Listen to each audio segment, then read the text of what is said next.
Welcome to The Bright Side of 50, the podcast that celebrates life, wisdom, and the vibrant journey that can be ours when we embrace the second half of life. I am your host, Carla Palmer. Together, we will explore the stories, memorable experiences, and the teachable moments that make life after 50 truly incredible. Now, let's get into today's topic, shall we? Hello, everyone, and welcome to another episode of The Bright Side of 50 with Carla Palmer. As always, I am super excited that you are here with us today, and I say us because I have my amazing friend, Terré Holmes, the money maximizer, here with us today, and we are going to be talking about choosing divorce and joy in midlife. So this is kind of a you versus society kind of conversation we're going to be having. And I'm going to let Terré introduce herself before we get into the topic. Terré, thank you so much for being here. Hey, Carla, thank you so much for having me. So, yes, my name is Terré Holmes. I'm the money maximizer, and I teach motivated men and women how to maximize their money through real estate investing so they have options and not opposition when they're creating their financial future. And divorce is what led me on this journey. I saw a post that you put up on Facebook, and you were talking about, I think you just turned 50, correct? I did, yep. So you just turned 50, and you were talking about how you've been divorced for 7 years, I believe. It's been 7 years this month. Yeah, share about that post. I didn't want to read the entire post, but it was talking about how you were reflecting on being married. You were married for a year and a half, and you were not happy, and you were waiting it out because you said, you know what? It's probably a little rocky in the beginning. So let me just wait this out, and things are going to get better. And when they Yeah. didn't, let's start from there. Or maybe even how you met your husband, your ex-husband. So he and I met. I was a classroom teacher, college professor in Chicago, living in Chicago, living my semi-best life. And I say that because, I was at the point where I wanted to be married. And I was also at a point where I didn't think it was going to happen because I was 41 years old. And so I had gone to a outdoor jazz concert with some friends. And we were sitting outside. It was at the University of Chicago. They had it every year. We're sitting outside, and this man walks by me, and he literally stops right in front of me. And I was like, oh my God, oh Jesus. It was the smile. And so, I was in from the moment he smiled. I was like, oh my God, what a beautiful smile. And I said that to him. And it was funny because, I can be a little bit of a flirt. But that was the beginning of our beginning. And from that moment on, we were inseparable. Like we never missed a day of talking until the day I left. There was never a day in our entire marriage. Well, from the moment we met until the moment I left and we separated, that we did not talk. So that was what, 2.5 years, never having, one day of not talking from the moment you meet someone. It was pretty amazing. Huh. It was pretty amazing. Yep. So And how can you talk and have these amazing conversations and not be happy? oh, Lord, girl. So you learn on the other side of divorce if you're paying attention and if you're reflective, you'll learn what was really going on, right? You'll start to see what was really happening. You'll start to see um, who you really were being. And I was being someone, when I look back, I was being someone who was like, I was really ready and a little pressed to get married. I was. And I say pressed because I was 41 and I wanted to have children and, the family and all of that. And so, and I wasn't pressed in the sense that, I was looking for any man to marry because I don't regret marrying my ex-husband at all. I think he probably, I can't even believe I'm about to say this. He probably was the best first husband to have. Okay. Wait, why do you say that? Because there was so much good about him. Like there was so much good about him, and the foundation he laid for me, even though he had his shortcomings, as did I, the foundation he laid was one to be it was a lot of people envied what we had because he laid a very great foundation for what it was to be a husband. However, he did not know what it meant to be a husband, nor did I know what it meant to be a wife. And so that was the problem, that neither one of us, and even though he had been married before, I had not, he still didn't know how to be a husband. And recently, actually this week, I was online, I think it was actually yesterday, and this sister wrote a post and she said, I'm summing it up. She basically said, um, don't ask women to submit before you've given me the opportunity to know if you're a leader worth following. And so when I say that he didn't know how to be a husband, he and I often well, it wasn't us having a conversation. It was me saying to him that I felt like he was a dictator. And I often said to him, you can't be a dictator and think people will follow you in this society, right? And what I came to learn was that, and what I came to sort of realize for myself, and this is my own opinion, is that oftentimes, if you think about it, when men have not been in leadership, they never played sports. They were never a leader of anything. They're not leaders at their jobs. They just follow directions. And then they come to try and assert aggressive leadership onto their spouses and their children. It can become very like authoritarian. And that's what I felt like. And so I would often say that to him. And I'm not bashing him. I'm simply saying that he led with such like like this authoritative nature. It was so strong, but I'm the type of woman that you can't lead me that way. You have to lead me intellectually. You have to lead me through my heart. Like you have to lead me in a different way. And I'm game for following you, but I have to know I can trust you. I have to know that you're a good leader, and I have to know that you respect my opinion, you value my opinion, that's true leadership. And so I would often say that to him, like point out what true leadership looks like. And I would give him an example of when I was teaching, when I was a classroom teacher, and our principal, this one particular school that I worked at, we had a Friday meeting every single Friday. They were the worst meetings ever. They were for Mm. like 3 or 4 hours long, and they never had an agenda. So you're going in blind every freaking week with no agenda. And who wants someone who leads them blindly or who does not lead them in a way where you respect me enough to tell me what the agenda is? Tell me what we're talking about, right? So that was, the beginning of our challenges, but I don't regret marrying him because he gave me a great foundation to build on should I choose to get married again because of what I learned. The quote, I never lose, I either win or I learn. I had to learn that, you know, I want to say the hard way because at first I kept thinking I was losing. When you and I met, I thought I had lost because you met me like I think like right at like the cusp of my divorce. And I truly felt like I had lost at that time. But I realized over time that I had really learned so much. I learned so much. I learned what I wanted. I learned what I didn't want. And I would have never, people really kill me because they act like the person they married was just so horrible. Like it's the worst person ever. But you married them. Right. And you married them for a reason. So obviously they weren't that bad, because you married them. And so, he wasn't a monster. He wasn't that bad. He just didn't know how to lead me. And he just didn't know how to be the husband that I needed him to be.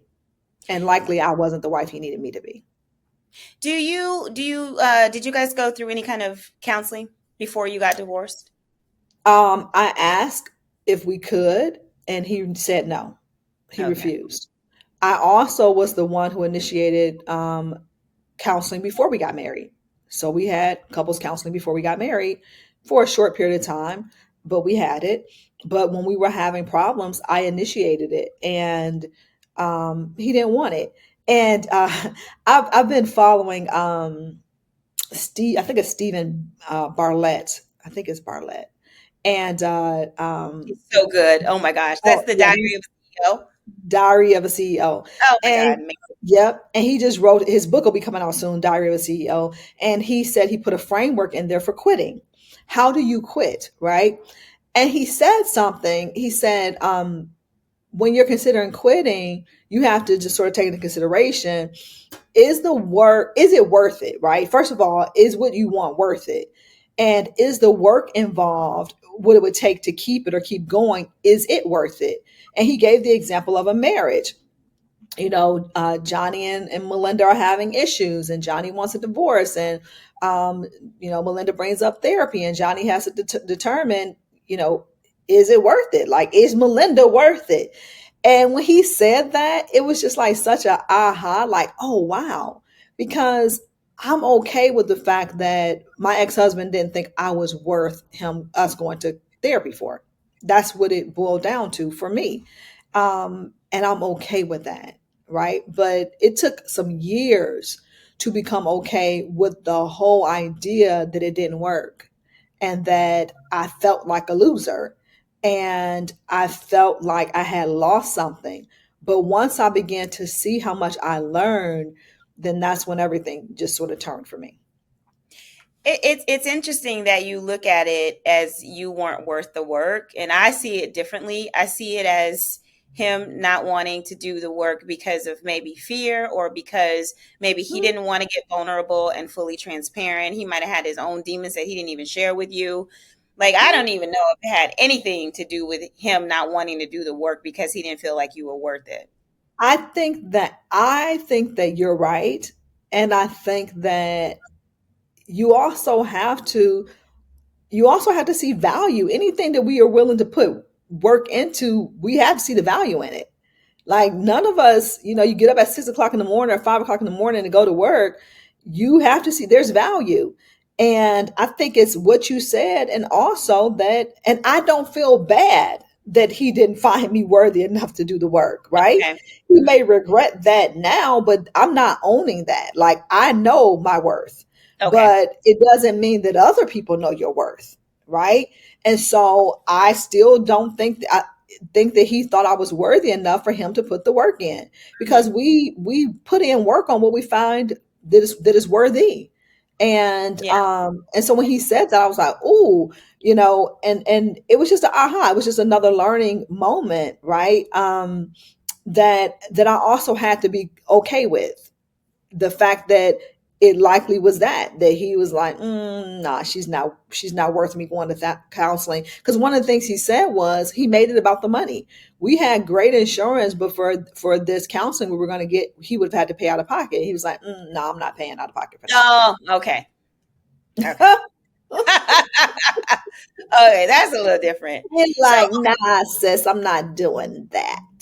And I so was like, did he oh, ask you for the divorce? he did. He asked me for the divorce, and there were so many challenges we had leading up to it. And one of the things that I want your listeners to get, specifically the women, one of the things that made me marry him was the relationship he had with his mom. And I just thought, we had always heard, marry a man who what? Loves his Loves mom. his mama. That'll be a no. He might be a Marry a mama's boy. man marry a man who respects his mother. Marry a man whose mother also respects him. That's it for me. Because if you have respect, there's likely some love, right? But just to marry a man who loves his mother, but he doesn't respect her, because there are many of men who love their mothers and don't respect them. And Mhm. there are many of men whose mothers don't respect them and respect them as the men that they are, so that they can be the man they need to be for the woman who comes into their lives. And so I was in a situation where I married a man who loved his mama, and I loved that he loved his mother. The issue was that his mother came before me, Mm. and that was not okay. And I think so often women don't realize that they're raising boys, because we're gonna call them boys for as long as they're boys, because some boys go into manhood still boys. So they're raising boys who love them, but don't love or respect the women that they're supposed to, leave their mothers for. Because you're supposed to leave your mother, not stay with your mother forever and be under her breast and her tutelage and her whatever forever. No, you're supposed to leave your mother and your father, right? And there was this connection that they had. It was a very profound connection. They had a wonderful relationship, but it was a relationship in which she came first. Mm. And I can't marry any man that I don't come first. God comes first, then me. So I'm talking about fleshly, human, right? I'm first. Yes. And that was one of our challenges. And so I started to see, like, wow. So when I say I learned things, and I didn't learn them until after the fact, Steve Jobs said that you cannot connect the dots looking forward. You can only connect them looking back, right? So when I look back, I was able to connect those dots, and I was able to see where my flaws were. My flaws in my thinking, they came from society that said marry a man who loves his mama. And so I changed that philosophy. No, marry a man who respects his mother and whom his mother also respects him as a man. You know, the premise that I never thought that a man would make me happy. So I was happy when I met him. So I didn't marry him for happiness. I was a very happy woman when I met him. But I did not realize that you also need to marry someone who matches your energy, matches your happiness. Because he would often say to me, you know, I have financial problems. He did not. It was my problems, right? Because I brought financial problems into our marriage. And so he would say to me, like, I don't understand how you sleep at night. And I was like, because I Got joy. can't, it can't go away today. I got to get some sleep. You got to get sleep to handle the problem, to have a clear head, to think, and or whatever, right? To get up to next morning to work, whatever it is. And so he, um, he and I just didn't have the same level of even happiness. And so when you say, like, how do you spend all that time with someone talking every day to get to that point? I wanted to get back to that. We we weren't talking about anything significant, Okay. and I didn't know it until I looked back. So what were you talking about? Like Talking surface. about surface. We were talking about surface things. We were talking about the past. We weren't talking about the future. And when you get ready to marry somebody, you need to be talking about the future. What does Yeah. the future look like for us? Hmm. What do you see yourself? What does the future look like for you? And it wasn't his fault. It was my fault too. I thought about it. I'm a communicator. I like to talk. But when I think about it, we weren't talking about the future. We were talking about, past things, and we weren't even talking about the past things that really did matter at the end, right? Like, what are your traumas? What are your triggers? Like, that's real stuff. And you don't have to give me all of them, but there are some traumas and triggers that perhaps your spouse should know about, right? Mm. We Hmm. weren't talking about we weren't talking about we talked about money, but we didn't go into deep conversations about what our money stories were, right? Because I think Hmm. that's important now. Like, I didn't see that then, but that's an So, important conversation now. So we talked about things. We talked about traveling. We traveled, and but my ex-husband was kind of quiet. He was quiet.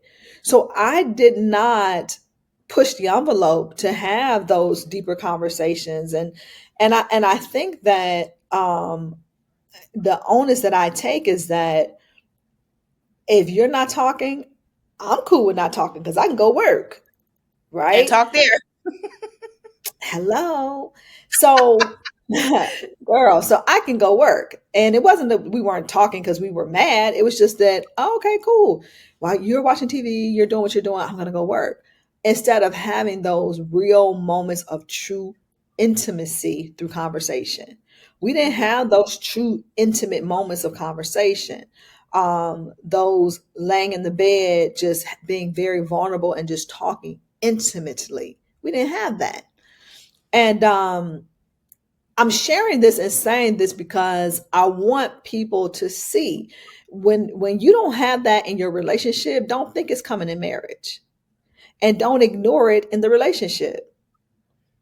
Things do not become miraculous in marriage. Like they don't just miraculously turn around in marriage. They don't. They get worse in marriage. And if you ignore the little things in the relationship, the those little things become big things, become fires, become forest fires. And you have to take heed when it's a little bitty fire. When it's a little bitty fire that you can handle, that's when you need to pay attention. Because once that fire starts to spread and you're not talking just because you just don't talk because both of you all are preoccupied, then now we're mad at each other, we're not talking. Now that's a bigger fire, right? Now we're mad at each other, we're not talking, and we're going to talk to other people. Now that's an even bigger fire. And that fire becomes out of control. And that's ultimately what happened. Hmm. I was listening to, I think it was like maybe a couple weeks ago. I was listening to this podcast episode, and these two women were talking, and they were talking about relationships. And one of the terms she used was intellectual chemistry. And she was talking about how important that is. And I think it goes right along with what you're saying. A lot of times women will go on dates and we will share with our male friends or even some of our female friends who might be a little bit older, might be married. And they'll be like, well, what didn't you like about him? Well, he was a nice guy. Like, oh, okay, cool. Okay. Was he financially stable? Yeah, he was all of that. Was he good looking? Yes, all of that. Well, why wouldn't you keep dating him? We weren't talking about nothing. There was nothing to talk about.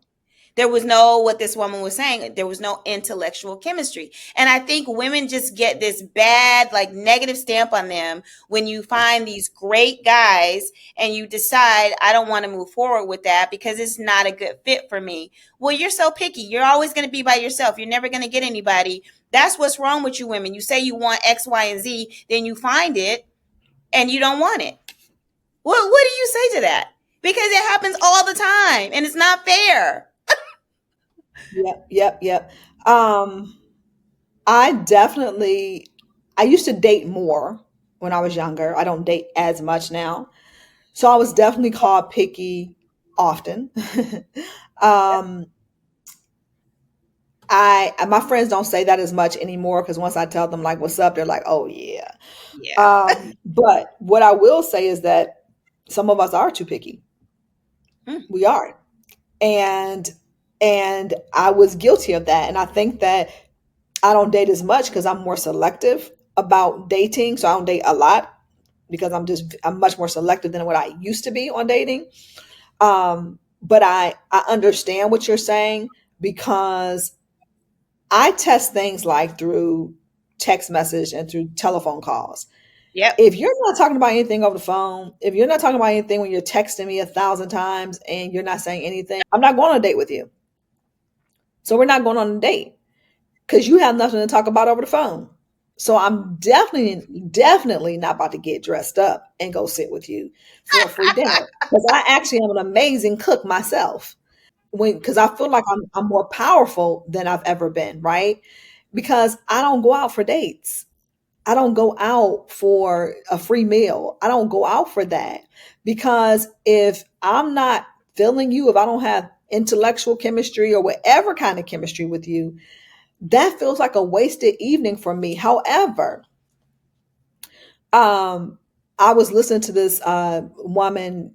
She wrote the book. I think it's called "The Case for Marrying Mr. Good Enough." And Okay. it's funny because I read the book. I bought the book like when I was like 35, maybe like 15 plus years ago. And I don't know if I finished the whole book, but I remember buying the book and I know I still have it in my collection. But she's a couples therapist, and she was saying that women are picky. And when she's doing her therapy and such, she's fine. She finds that, and not just women, men as well, but women in the sense that we'll go out on a date, and that very first date, we'll be like, yeah, he. Let me give an example.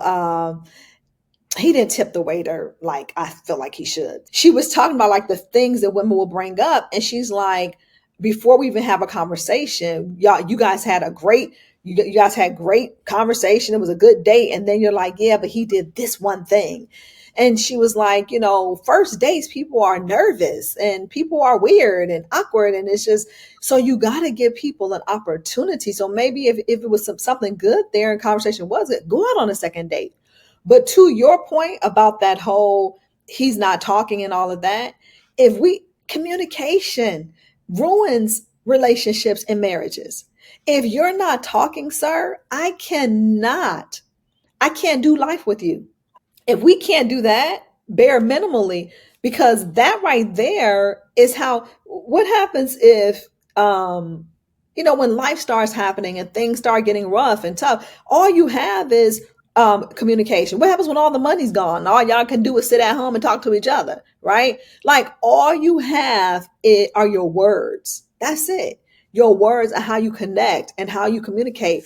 And if you don't have that, you really don't have anything. But people tend to get married so easily because they're looking at a lot of other things, and they struggle with communication in their marriages and in their relationships for a very long time. And I just can't do it. I can't say what's right or good for someone else. I just can't do it. Yeah. What did you experience when you got divorced? And society looks at divorce so negatively. There's a very antiquated view on society's idea of what divorce is. And so women, you'll say to women, "Oh, I'm getting divorced," and the response will be, "Oh, I'm so sorry." Right? So women experience that a lot. How were you feeling when you were telling people that it wasn't going to work out and you and your husband weren't going to be together? Mm, I didn't tell people right away. We were separated, and I didn't tell people right, many people right away. I kept that very close to my chest because um, my marriage was public, and I didn't want my divorce to be public. My marriage was so recent, right? We separated a year after we got married, and I I just introduced you to my life partner. I wasn't trying to introduce you to my soon to be ex husband like that soon because I couldn't handle that. That was too much for me. So I did. So that's partially true, and then I'm giggling inside because I'm like, that's a lie, Terré. That's a bold faced lie because it's a bold faced lie. I just thought about something. Um, it's a bold faced lie. See, social media, these social media streets will check you. They will check you. I Okay. just thought about something. I did a Facebook Live on what would have been our 2-year anniversary. And so we had been divorced in March. So I guess I didn't say anything because this was August. We got divorced in March. So in August, I did this Facebook Live on what would have been our 2-year anniversary. And I was so sad. I was so sad. I was so heartbroken. Oh. And I did this Facebook Live saying how, talking about what I learned from my divorce. And it got like thousands upon thousands. It got like 10,000 views and all these shares and all these people DMing me and strangers. And it was crazy. Um, and people were saying, I'm sorry to hear that, this, that, and the other, but I got a lot of support. I didn't get I didn't get, anyone questioning why I did. It's been a little while now, so I can't really say that I remember anyone sort of questioning me. But what I will say is that, you talked about antiquated ideas of divorce. I'm antiquated. I'm Ah. antiquated, Carla. Mm, And mm, so much so that I remember saying to him when he told me that it wasn't working and there was no way we could make it work. And I was like, I remember saying to him, like, think about all the people whose life will be affected by us getting a divorce. All the people who looked up to us, all the people who had hope that it would mm, that this was something to aspire to. Like, think about that. Like when we married each other, yeah, we married each other, but we set an example. And so think about those people. And I'm just a sentimental, sort of thoughtful person like that, but that's what mattered to me. It wasn't even about us. It was like, damn. Oh, excuse me. I'm sorry. Oh, oh no, it's okay. it, That damn is not a bad word. It's not a bad thank you. word to me. I was like, there are my teenage cousins and or young cousins in their 20s and 30s. They've been dating. My siblings, they've been dating, and people were looking up to us like, wow, because we don't see a lot of marriages in the Black community as much anymore. Like, I can't tell you the last time I've been to a wedding. So we're not seeing that as much. So that's what mattered to me, the legacy that we were leaving and living. And so it mattered to me first, more than it mattered what other people thought about us getting a divorce. Um, and I try to still respect his privacy and his space by not going too intimate into details. So I'm sort of trying to watch some of the things I say because I just don't want to put him out there like that. Oh yeah. But I just remember his grandmother saying, she was one of the persons, was like, I don't understand what's going on, why you left. Because he actually divorced and I left. And why is this happening? She said, because he takes care of everything. From what I understand, he pays all the bills and he does this and he does that. He's a good man. And I remember thinking like, but he's not taking care of my heart. He's not Yeah. taking care of my soul. Like he's not taking care of the vessel that God blessed him with, which is me. Like he's not taking care of that. Like I'm responsible for me, but your spouse is also responsible for you. If you go to the hospital right now and you're married, your spouse is the one who gets to speak life or death over you, pull the plug or not, right? So they also have a responsibility to you as you have a responsibility to them. And I told you, I came into the marriage happy, but I wasn't happy in the marriage. So his grandmother, who had been married 40 plus years, she was like, I don't understand. He's paying all the bills. He works hard. He's doing this. He's doing that. What's up with you? Like, what you mad about? What's the problem? That's that old school though. Those old school the grandmas and Mhm, man, they mhm. hung on. They hung in there. They'd take care of a baby out of wedlock and bring it over Yes, to the house. Girl, we're yes, not doing yes, that. yes. I'm telling you. So she was just like, she had no understanding. And my grandmother, on the other hand, you know, she was like, listen, she was Team Terré. Okay. She was I Team love it. Terré. And my grandmother said to me before I ever got married, I remember her saying that she would never marry for love again. She would only marry for money. And Okay. then I remember her saying to me, that she had never loved that hard. Like she had never loved hard enough to stay through some BS. Now I don't know about that because granddaddy wasn't a saint. Granddaddy wasn't a saint. Let's just put it that way. But so yeah, so I was just like, okay, grandma, whatever. This was years later when I sort of thought about it, right? So no, I didn't get those pressures, but so then I put the pressure on myself after the fact. And the pressure for me was, what did this look like to the other people who I felt like we were leaving an example for? And that's why it was so hard for me to do it. It was like, dang, like we went all out. We spent this money. We had this big celebration. We had young and old and all these people. And it's funny, the year we got married, people who had been dating for years and years and years, like three of them got married either that like months later. No, four. Two of my Four? cousins, four, yep, two of my cousins, my girlfriend's niece and her nephew. Her niece had been dating her guy, had a baby by him, and they had been dating for probably almost a decade. Her brother, the nephew, had been dating his wife for almost a decade. And then my cousin had been dating his girlfriend for like 3 or 4 years or 5 years. And then my other cousin had been dating her guy for like 10 years. All of them got married the next year. And they had no marriages planned, no weddings planned. They hadn't even proposed until my wedding happened. So you guys inspired that many people. I can see how that load was so heavy. I understand. Yeah, Mm-hmm. you just felt like you were letting Yep. everybody down. Ooh, that's tough. You said something about Yep. how when you came into the marriage and your finances weren't all that great. And now you're the money Mm-hmm. maximizer. So before we get out of here, before we end this episode, I want you to talk about what you do because I want women to follow you. You guys need to follow Terré, and she's going to tell you why you need to follow her. Mm-hmm. So tell us what you Absolutely. do. Why are you the money maximizer? You were in a hole and now you're thriving. Let's talk about that. And so let me be very clear and very transparent. I am still working my way up. But in Okay. working my way up, it's the things I've learned, it's the communities that I have become a part of.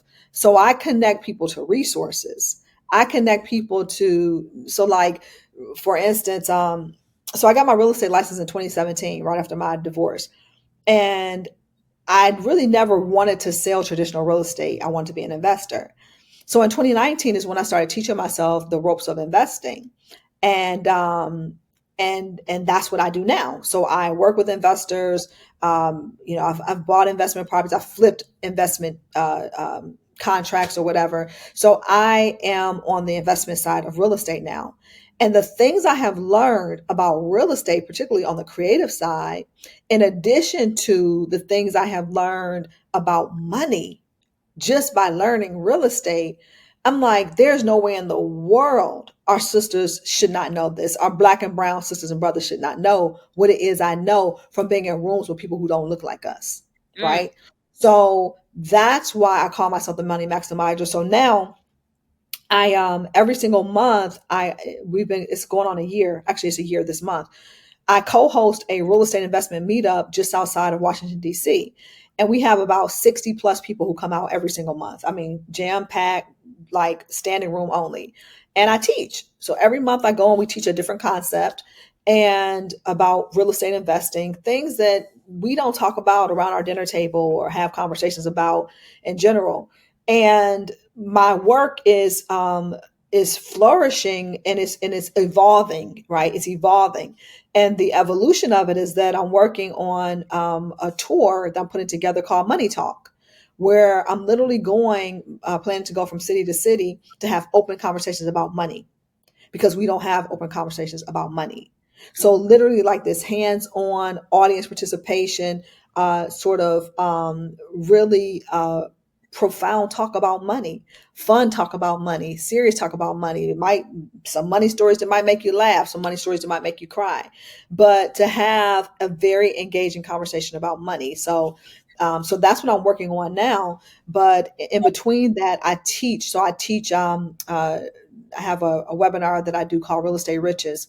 And in that webinar, I teach people creative real estate strategies, so that they learn that you don't have to have 20% to put down to buy a investment property. You don't even have to use your own money. You don't have to use your own credit. But those are things we don't know, we right? do. And so I talk about money, call myself the money maximizer because how else can I maximize the little bit of money I have if I don't have a whole lot of knowledge? So you can have a Mm-hmm. little bit of money, but if you've got a whole lot of knowledge, you can maximize what you have. And that is what I teach. How do I maximize what I have? How do I maximize the little bit of knowledge I have and the little bit of money I have to make more money and create more abundance and more affluence? And so, but Carla, the thing is that money is not the end all be all. It's not about money. It's about what money affords. So many women stay in marriages that do not serve them. So many women stay in marriages where they're being abused because they do not have the money to walk away. Okay. And Thank God for me, I didn't have children. So I could walk away and go sleep on someone's couch, right? But so many women have children, and believe it or not, more people will open their doors up for me, a single woman by myself, than they will for a woman and her multiple children, either because they can't Absolutely. afford to or because they don't want to. They don't want to be bothered with your kids. And so that's the truth. And I was fortunate that I didn't have children. I mean, imagine that. I was fortunate that it was just me. So I was able to walk away, go stay at my grandfather's house by myself for a year to get my head together and to rebuild and to rethink. But a lot of women are not afforded that. So we have to start to create our own. And how do we create our own? Is by tapping into something that's very common and accessible, which we have been told is not accessible, which is real estate investing. It's more Mm. accessible than you can imagine. That class is only live. So it's funny you asked me that. The webinar is live, but my course that I actually teach, which is the creative way to 50K, that course is what I do, and I've been doing it virtually, but I'm going to start doing it in person because I realize that I really need folks to be in person to experience what they need to learn because it's a lot of information. Money Talk, the tour, is going to be a live tour, a live event. And so if people go to my website and just go onto my contact page, they can say, I'm interested in Money Talk or I'm interested in Real Estate Riches. And when we launch, we're going to do a wait list for, I have wait lists for both of those, but they can go to my website and join the contact list, the newsletter list, or whatever you want to call it. They can get on my website. So yeah, Okay, I'll make sure that I put it in the show notes. This has been a absolutely. really enlightening conversation. I appreciate your time. I know you are super busy. You got meetings and phone calls and all kinds of things. So I Mhm. really Yeah, appreciate you taking the time to be here on the podcast today. And I hope you'll come back. absolutely. Oh, absolutely. You just tell me when. Okay, You just good, say good. when. I got a whole bunch of topics. Oh, great. Oh, I would love that. Oh yeah. I would absolutely Yeah, love that. yeah. Yeah, I talk a lot about resilience from my own personal story, just being the oldest child of two drug addicted parents, going to 20 different schools by the time I was 18, still graduating on time, going to college and traveling the world and getting an honorary doctorate in spite of all those early challenges in my life. So, teaching people to really push past self limiting beliefs and even the real, true traumas and drama of their life, like the real stuff, because I had to push through a lot of it. Oh yeah, we could definitely talk about more topics. I just got finished audio listening to Viola Davis's book. Have you read that? Mhm. I Oh, haven't. I have not finished. I can't get through. I probably it's need the hard. audio. Yeah, yeah, yeah, It's tough. I would suggest the audio version because it's her. She's talking it through. It's narrated by her. She's narrating the book, so I like it because yeah. she's an actress and she has all Oh, of different tonations and stuff to make it really really good. Thank you guys so all much right. for being here. And if you want to stay connected with Terré, I will make sure that her information is in the show notes below. And if you want to stay connected with me, Carla Palmer, here on the Bright Side of 50, you can find me on Instagram. You can find me on YouTube. And I'm also on TikTok, but I'm on TikTok as GYSB Movement, which is my health and fitness movement. So follow me on all those platforms. I will make sure the information is below. Terré, thank you again for being here. Absolutely. Thank you, Carla. I appreciate the invitation. Yes. All right, you guys, we'll talk to you later. Take care.